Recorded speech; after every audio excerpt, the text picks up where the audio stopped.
In the Vatican, appearances are rarely simple.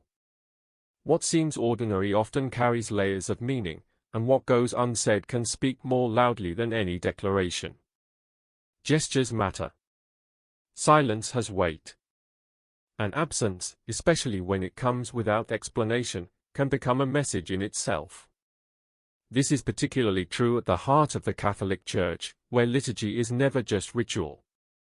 It is language, memory, and theology made visible.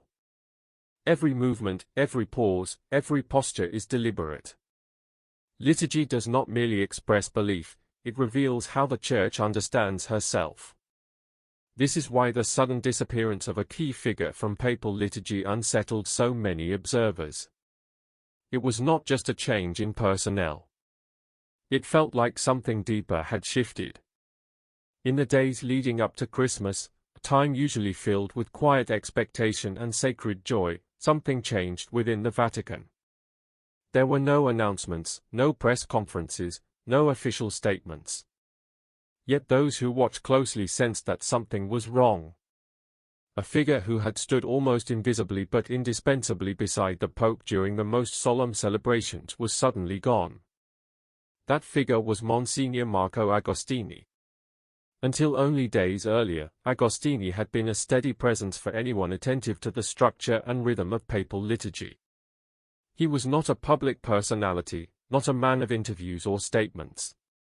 His authority was expressed through silence, precision, and order. His role placed him within the office for the liturgical celebrations of the Supreme Pontiff. In practical terms, he helped ensure that when the Pope stood at the altar, when the Church prayed at her most visible and universal level, everything spoke the same theological language. Not only the words of prayer, but the gestures, the silence, the posture of reverence. If you haven't subscribed, click on the subscribe button so you don't miss out on future videos like this, because what you're about to hear is not just news, it's a wake-up call for every heart that still believes truth should burn brighter than silence. Now grab your rosary, quiet your spirit, and let your heart listen, not just with ears, but with faith. This position is extraordinarily delicate. A Master of Ceremonies does not teach through speeches or documents. He communicates vision through form, through fidelity to inherited ritual rather than innovation. In a church already experiencing deep tensions over liturgy, symbolism, and identity, this alone can make someone influential and potentially controversial, without ever speaking publicly. Then came the incident that brought everything into the open. According to several Catholic sources, Italian and international, during preparations for an official Vatican meeting shortly before Christmas, a microphone was inadvertently left on. A private remark was captured, not intended for public hearing. That remark, according to those familiar with the recording, was seriously denigrating toward the College of Cardinals. The audio itself has not been released and likely never will be, out of discretion and ecclesial decorum. But the content was reportedly clear enough to provoke an immediate internal reaction. On the surface, the story seemed simple. A lapse in judgment. An unfortunate moment. A disciplinary response. End of story. But in the Vatican, things are rarely that straightforward. Focusing solely on the open microphone misses the deeper context. Within days, Monsignor Agostini disappeared from the Vatican's liturgical life. He was no longer seen beside the Pope. He no longer appeared at official celebrations. He no longer carried out the role he had performed quietly and meticulously for years. Those familiar with Vatican dynamics quickly noticed. Independent Catholic newspapers began reporting the same conclusion: Agostini had been removed from office. Some said dismissed, others relieved of duties, others removed. Different words, same meaning.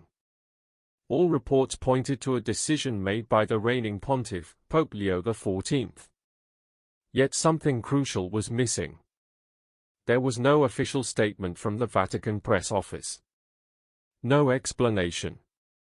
No denial. In Vatican culture, This kind of silence is rarely neutral. False rumors are often corrected. Misunderstandings are clarified. When silence remains, it usually confirms that something real has occurred, something the institution prefers not to articulate publicly. Attention therefore shifted away from the recorded sentence and toward the man himself. Who was Monsignor Agostini, and why did his removal resonate so deeply? According to independent Catholic analyses, Agostini embodied a particular liturgical profile. He was known as rigorous, sober, attentive to form, and deeply respectful of ritual continuity. He was not an ideologue or a polemicist. He did not advocate publicly for any faction. He was, above all, a man of the right. His presence communicated stability. For many, it suggested that despite turbulence and debate, the Church's sacred language remained intact. This is where the story broadens. According to outlets like Info Vaticana, Agostini had become a symbolic figure in a church already marked by liturgical tension. Not because of what he said, but because of what he represented. In a period of perceived fluidity, where practices and emphases seem constantly renegotiated, his consistency reassured many faithful. It suggested that not everything was up for revision, that some things remained rooted. And in the Church, symbols often carry more weight than declarations. Other commentators echoed this view. They noted that many ordinary Catholics, especially those attentive to liturgy, saw Agostini's presence as a quiet guarantee of order. Not resistance or rebellion, but continuity. Yet continuity can feel unsettling during times of transition. From this perspective, the microphone incident looks less like the true cause and more like a trigger, a spark falling on ground already prepared. Several analysts argue that the decision to remove him likely did not arise overnight. Instead, it matured within a climate of latent tension. The audio incident simply made the decision easier to justify. This remains interpretation rather than proven fact, but it is a recurring interpretation across multiple independent sources. In journalism, such repetition matters. Another Catholic site, Celia Non Possum, places the episode within an even broader pattern. According to its analysis, Agostini's removal fits a gradual downsizing of figures perceived as closely aligned with a traditional vision of the liturgy. They describe this as an ecclesiastical and political signal, while acknowledging that the recorded remark provided concrete grounds for action. More cautious observers stop short of drawing conclusions, but they raise questions. Why such speed? Why such finality? Why no public explanation? Why no distinction between a private, unintended expression and a public role carried out faithfully for years? These are not hostile questions. They arise from concern and from an awareness of the Church's historical patterns. What many commentators find most striking is not only the removal, but the method. A silent method. A deeply Roman method. No confrontation, no defense, no contextualization. Just disappearance. In Vatican logic, absence can function as closure. Once someone is no longer seen or mentioned, their influence effectively ends. Some newspapers have compared this case with others in which ambiguous words or controversial gestures did not lead to comparable consequences. This contrast has produced a perception, not necessarily an accusation, of selective discipline. It raises deeper questions about thresholds of tolerance and the criteria guiding decisions at the highest levels. In Agostini's case, there has been no official response. And that silence speaks, because in the Church, especially where liturgy is concerned, what remains unsaid often weighs more heavily than what is proclaimed. The removal of a Master of Ceremonies is never purely administrative. It reshapes the visible language of the pontificate. It alters the grammar of worship. It sends a signal about continuity and change, whether intended or not. And when it happens without explanation, the signal becomes louder. Several recent analyses already describe this episode as a turning point, not because of one man's fate, but because of what his absence reveals about the Church's internal climate. Monsignor Agostini was removed quietly. And in the Vatican, where nothing is accidental, what disappears without explanation often reveals more than carefully crafted statements.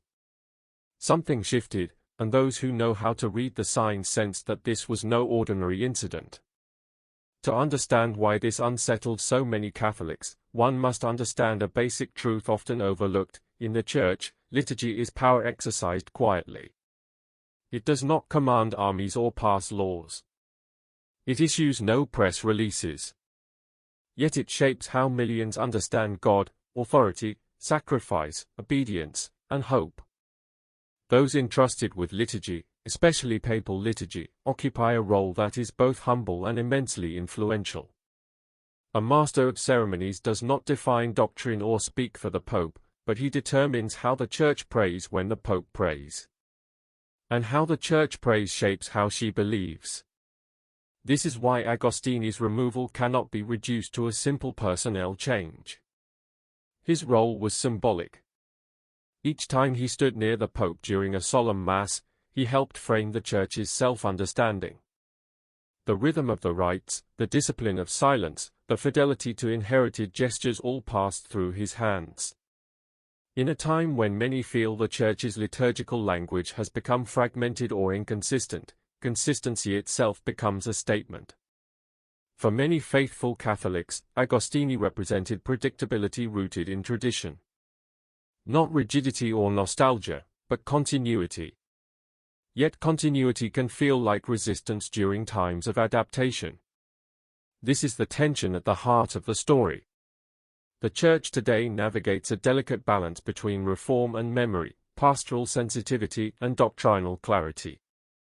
Liturgy sits precisely at that fault line. The open microphone incident did not occur in isolation. It happened within an environment already shaped by debates over worship. Which gestures matter? Which traditions are essential? Which can be adapted? These questions shape how Catholics experience the Holy Eucharist, the very heart of the Church. For those deeply devoted to the sacredness of the Mass, any perceived erosion of reverence feels personal. This explains why reactions to Agostini's removal differ so sharply. Some see a justified disciplinary action. Others see the silencing of a symbol. The Vatican's refusal to explain intensifies this divide. When the Church does not interpret her own actions, interpretation multiplies. Observers read signs, draw patterns, and compare cases. Questions arise: why now? Why here? Why this figure? The Vatican has long favored discretion over debate. The Roman method acts rather than argues. This approach has sometimes preserved unity, but it has also left wounds unspoken. Liturgy is especially sensitive to such wounds, because it is where theology becomes flesh. This is why many Catholics experienced this episode not as news, but as loss. Even those who never knew Agostini's name noticed his absence. In ritual, absence is immediately visible. The altar looks different. The rhythm changes. Those attuned to the sacred sense it instinctively. Scholars often compare the Master of Ceremonies to an unseen conductor. The music continues without him, but the tempo and emphasis change. This moment feels like a threshold. Not a rupture, but a sign that something within the Vatican's liturgical vision is being recalibrated. The timing only deepens the symbolism. Just before Christmas, a season defined by humility and silence, silence was imposed not on words, but on presence.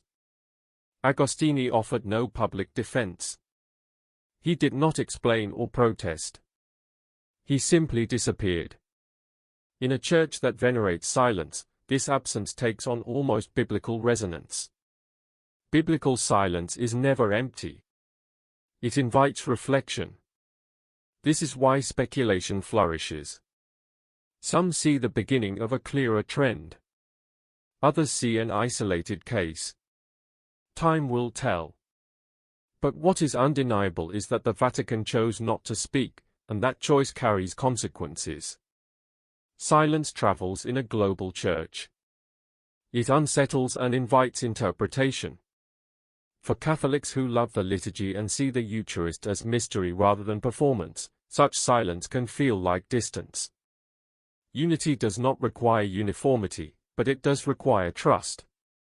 Trust grows when actions are illuminated by truth. Ultimately, this story is not about scandal. It is about meaning. It reveals how power operates quietly in sacred spaces, how symbols shape belief, and how silence can reveal priorities more clearly than words. Whether this moment becomes a turning point or a footnote remains to be seen. But something moved at the heart of papal liturgy. And those who love the Church, the Eucharist, and the beauty of worship will continue to watch, listen, and pray.